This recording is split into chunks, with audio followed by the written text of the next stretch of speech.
Selamat pagi, perkenalkan nama saya Panji Sanudin dari Universitas Mercubuana Yogyakarta, jurusan Manajemen dengan nomor mahasiswa 2005-10192. Di video ini saya akan membahas tentang perencanaan SDM untuk menyelesaikan tugas ulangan tengah semester Manajemen SDM. Oke, langsung ke topik. Sebuah organisasi dalam mewujudkan eksistensinya untuk mencapai tujuan memerlukan perencanaan SDM efektif.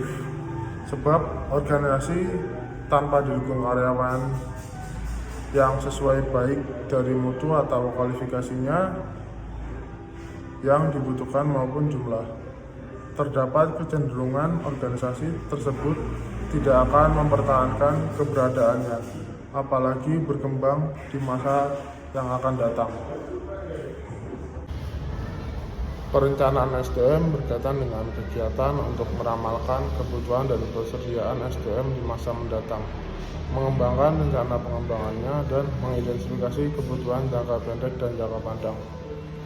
Perencanaan SDM berarti juga menentukan kebutuhan SDM dalam arti jumlah dan kualifikasinya untuk mengisi berbagai pekerjaan dalam organisasi sekarang dan yang akan datang. Perencanaan SDM diarahkan pada upaya untuk mendapatkan orang yang tepat untuk ditempatkan pada tempat yang tepat. Oleh karena itu, berbagai kemampuan kognitif, sikap, dan keterampilan sangat diperlukan untuk mendukung pelaksanaan tugas dan tercapainya tujuan organisasi. Salah satu bagian dari perencanaan SDM adalah permintaan SDM, merupakan prediksi permintaan SDM di lingkungannya. Organisasi harus mempunyai alasan atau sebab-sebab tertentu.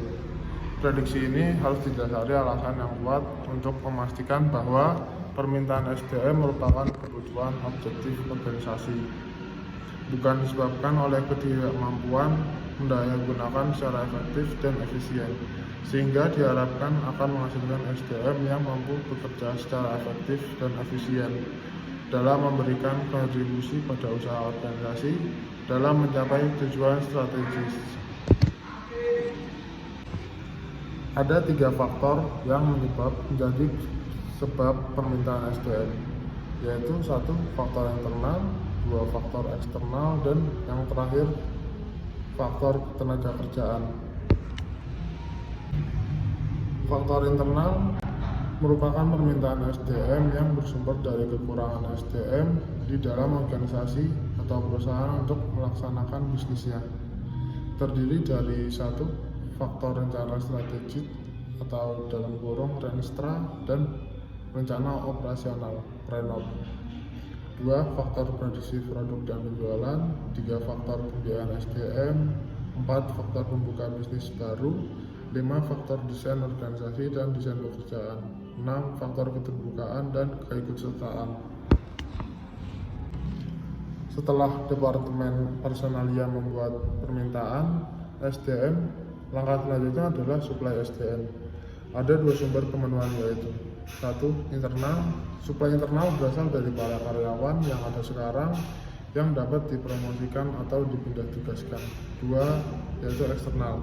Suplai eksternal terdiri dari orang-orang dalam pasar tenaga kerja, yaitu orang yang belum bekerja dan para karyawan organisasi lain. Selanjutnya, estimasi suplai internal merupakan suatu informasi yang berisi evaluasi kinerja para karyawan. Informasi ini memungkinkan para perencana untuk menugaskan para karyawan tertentu untuk mengisi lowongan pekerjaan di waktu yang akan datang. Ada 3 teknik estimasi suplai internal, yaitu 1. Inventarisasi sumber daya manusia. 2. Bagian penempatan. 3. Analisis Markov. Sekian video yang saya buat untuk melengkapi tugas ulangan tengah semester. Semoga bermanfaat. Terima kasih.